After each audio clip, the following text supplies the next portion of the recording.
Hello नमस्कार दोस्तों, आज स्वागत है आपका। आज हम पढ़ेंगे वो 20 महत्वपूर्ण प्रश्न जो किसी न किसी परीक्षा में ज़रूर आते हैं, बार बार रिपीट होते हैं, लेकिन थोड़ी सी गलती की वजह से वो प्रश्न क्या हो जाते हैं, हमसे गलत हो जाते हैं। तो चलिए शुरुआत करते हैं प्रश्नों की।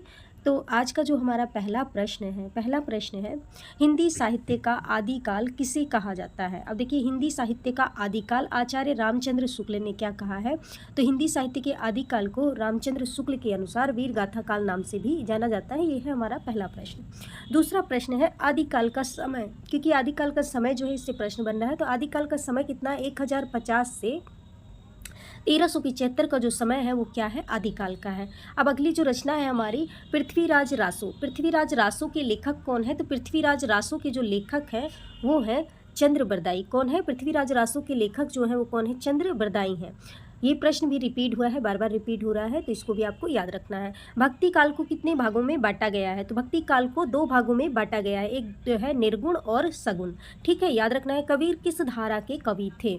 तो कबीर पे प्रश्न बनता है कि कवि किस धारा के थे। तो कबीर जो थे निर्गुण भक्ति धारा के थे। किस धारा के थे, निर्गुण भक्ति धारा के थे। अगला प्रश्न है रामचरितमानस। एक है रामचरितमानस के रचयिता कौन है। तो रामचरितमानस के रचयिता जो है वो कौन है, तुलसीदास जी हैं। ये रचना बहुत इंपॉर्टेंट है, पूछी जाती है। कौन है, सिंपल प्रश्न है लेकिन रिपीट होता रहता है। तो तुलसीदास जी हैं।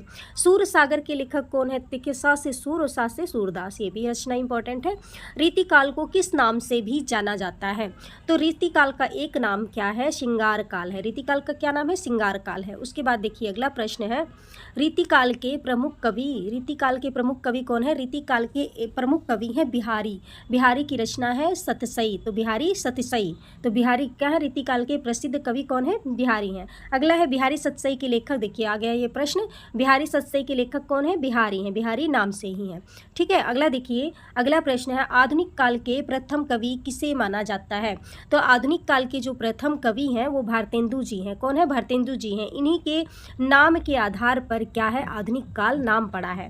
भारतेंदु हरिश्चंद्र को क्या कहा जाता है। तो भारतेंदु हरिश्चंद्र को आधुनिक हिंदी साहित्य का जनक माना जाता है। क्या माना जाता है, जनक माना जाता है।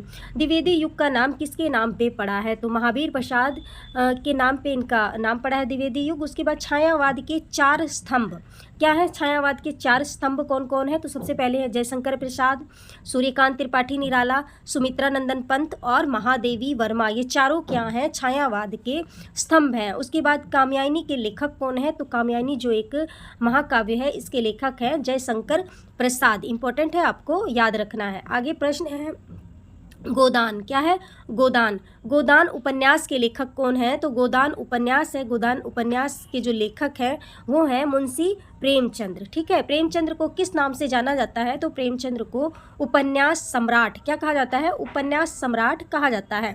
मेला आंचल। क्या है, मेला आंचल के लेखक कौन है। तो मेला आंचल क्या है, उपन्यास है, इसके लेखक फणीश्वर नाथ रेणु है। क्या है, फणीश्वर नाथ रेणु है। ये पहला आंचलिक उपन्यास है, ये भी आपको याद रखना है।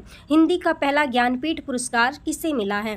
तो हिंदी भाषा के लिए ज्ञानपीठ किसे मिला है। तो सुमित्रा नंदन पंत जी को हिंदी का पहला ज्ञानपीठ पुरस्कार मिला है। उसके बाद अंधा युग। अंधा युग के लेखक कौन है, क्या है, अंधा युग के लेखक धर्मवीर भारती। अंधा क्या हो गया है, धर्म आज के समय में क्या हो गया, अंधा हो गया है। इस प्रकार आप याद कर लें, अगर याद ना हो तो। इस प्रकार हमने इंपॉर्टेंट प्रश्नों को किया। ये प्रश्न बार बार क्या हो रहे हैं, रिपीट हो रहे हैं। क्लास कैसी लगी आप लोग कमेंट करके मुझे ज़रूर बताएं। धन्यवाद, राधे राधे सभी को।